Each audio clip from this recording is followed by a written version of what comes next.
பேரண்டியாப்பா. பேரண்டியா? இது என்ன பண்ணுவாங்க? சட்னி அரைச்சி பசி எடுத்துட்டு இதில் சாப்பிட முடியாது இருக்கிறவங்க அரிசி சாப்பிட்டா பசி எடுக்கும். அப்படியா? இதில் என்னென்ன போடுவாங்க? இல்லை புளி மிளகா தேவைப்பட்டா வச்சாங்க வச்சு அரைக்கலாம். புளி பூண்டு மிளகா இது மூணு முக்கியமாக வேணும். எப்படி இது அப்படியே பச்சையாக இருக்கணுமா இல்லை எண்ணெய் வதக்கணும்? எண்ணெயில் போட்டு நல்லா வதக்கணும்.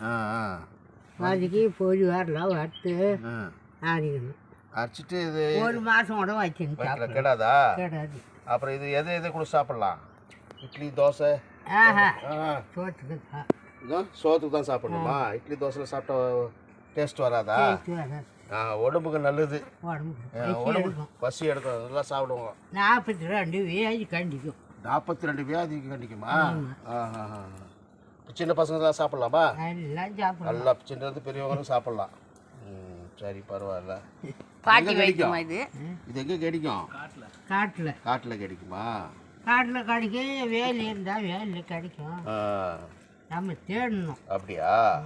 இப்படி உச்சி தான் சாப்பிடணும். இப்படியா செஞ்சு அப்படியே செய்யக்கூடாது. நாறு எல்லாரும் கற்று. அப்படியா? எது மாதிரி இருந்தால் நல்லா இருக்கும்? இலைச்சா இருக்கணும்.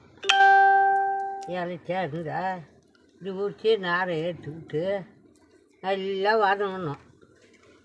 வதக்கி அரைக்கணும். இன்னொரு அடி சொல்லு. பூண்டு மிளகா புளி இஞ்சி கிஞ்செல்லாம் போடுவேன் தேவையில்ல. இது இதான் போடணும்.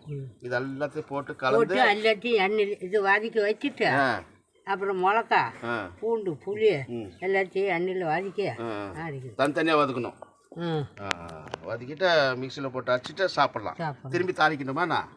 நம்ம செய்யணும். இஷ்டம் தான் தாளிச்சிக்கலாம், இல்லைன்னா அப்படியே விட்டுடலாம். சரி சரி. என்ன பேர் இது? பேரண்டியா? நல்லா முருங்கைக்காய் இருக்குல்ல? நல்லா நல்லா.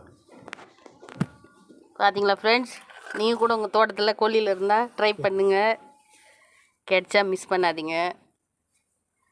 கம்முன்னு வந்து வீடியோ எடுத்துட்டேன். அண்ணாவும் அம்மாவும் பேசிகிட்டு இருந்தது. நீங்களும் ட்ரை பண்ணுங்கள். இந்த வீடியோ பிடிச்சிருந்தா லைக் பண்ணுங்கள், ஷேர் பண்ணுங்கள், கமெண்ட் பண்ணுங்கள்.